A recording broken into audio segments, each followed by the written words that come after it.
Good morning, everybody. Just wanted to record a quick video. Really, I hate doing these, as I've said on many previous occasions, but it's Monday morning, full of energy, not, but just wanted to kind of really speak to my colleagues who are also preparing for their shift today, getting their scrubs on, getting their medical equipment ready, and just begging you, just imploring you to do the right thing. That's all I'm asking. In the last couple of weeks, really, in the last couple of months, really, it's become blatantly obvious what's happening here with these jabs. I've been speaking about it for months and months now. In fair isolation, really, watching my colleagues who have had the bravery to speak out, disciplined, regulatory, harassment, struck off in many cases, and it seems that it's a trend for anyone who would speak out against the narrative, despite the apparent protections from freedom to speak up, guardianship and whistleblowing that the NHS supposedly provides. Guys, I'll put it to you straight, really, even in this last week, I'll give a few examples. I've seen people in their 30s having strokes. I've had strokes, should I say, after 24 hours after the jab.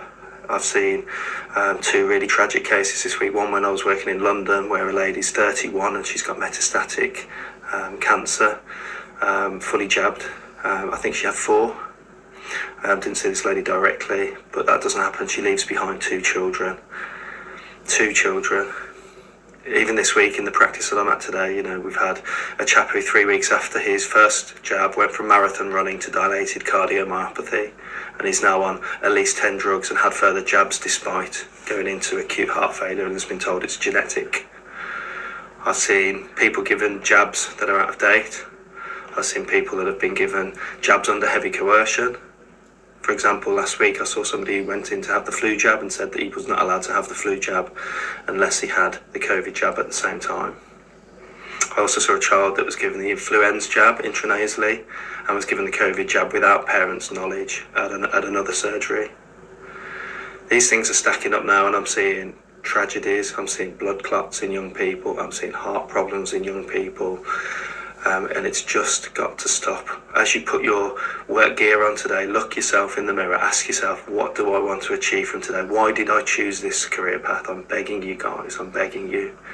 I'm seeing so much carnage in my private clinic. I'm seeing so much autoimmunity developing, so much, even a chap over the weekend, on the same day as his Pfizer jab, he developed a movement disorder, which they're calling Parkinson's disease, but got worse with each subsequent COVID-19 jab that he was administered, up to 4, when he said, no, that's enough now, and being gaslit. I know people that have had Guillain-Barré syndrome, transverse myelitis, MS-type presentations that are just not getting the help from their doctors. It's just tragic to hear the stories of the gaslighting and the dismissing of the vaccine being any sort of role in this, even if it's a matter of days. These coincidences just keep coming thick and fast. Even in the last month, I've seen 4 men trying to conceive, 4 men at different places, and they have a condition called azoospermia, not one single functioning sperm. The amount of fertility and memory issues I'm seeing in young people, 40-year-olds coming in saying that they can't, remember what they went to the shop for, or they're repeating themselves like they're 92 years of age with Alzheimer's. These people are fully jabbed every single time. The winter I've just experienced, every single one of the cases on one particular day, 16 chest infections, intractable chest infections, were in the fully vaccinated with a mean vaccine number of 3.2. I counted it so that it was fact and not conspiracy theory. All day long I'm told that I'm spreading misinformation, conspiracy theories, that's the line my regulators have taken, but no one will debate me, rebut me, show me the error of my ways, show me, put their arm around me and say, Dave, you got it wrong, which I'm more than prepared to be, but it's beyond all reasonable doubt now. Really it is. It's beyond all reasonable doubt. Every single day. I've got 20 patients this morning, 20 in the afternoon likely, and I'm sure I'm going to see a good proportion of them that have been affected adversely by this jab. It's time to speak out, guys. Let's do it, please. This 1 or 2 doctors speaking out, it's not good enough. It's not good enough. We're strong and safe in numbers. What are they going to do, strike us all off? At the same time, they can't do that. They proved that with the mandate for the NHS staff.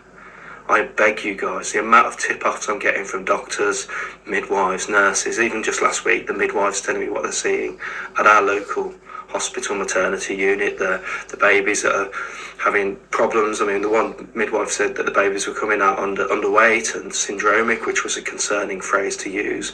Placentas being delivered, unhealthy placentas, intrauterine growth retardation, cardiac problems in mothers having normal vaginal deliveries. It just doesn't happen. Just doesn't happen. The amount of fetal distress and emergency sections, it has to stop, guys. I beg you, as we start this week, I beg you to please speak out, have the bravery. I keep getting told that, we can't speak out because of the disciplinary. We've seen what they've done to you, Dr. Cartland. That doesn't wash. Neither does the fact that, I've got mortgage and I've got kids and I've got a car and I've got all of those things. So every other dissenting doctor.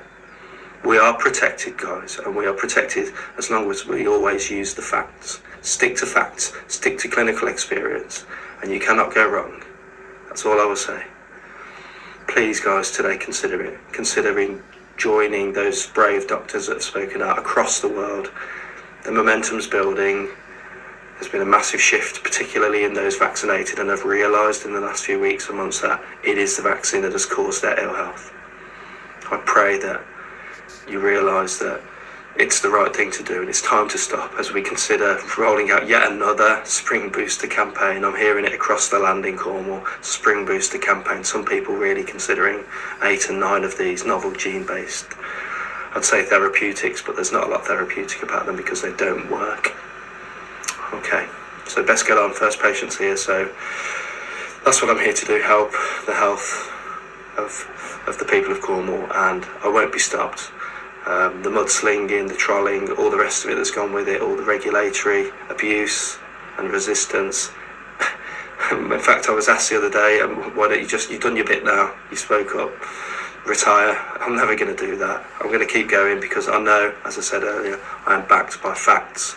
I know I'm backed by clinical experience that I've seen with my own eyes, and I can't unsee these things. So please, considering what you're seeing, ask your patients how many vaccines they've had when they present to you with a terminal cancer in their 30s. Ask your patients how many they had when they present to A&E with ST elevation at the age of 27. How many jabs did they have? Please, guys, I'm begging you, stand with us, the few people that have risked it all. Have a great day.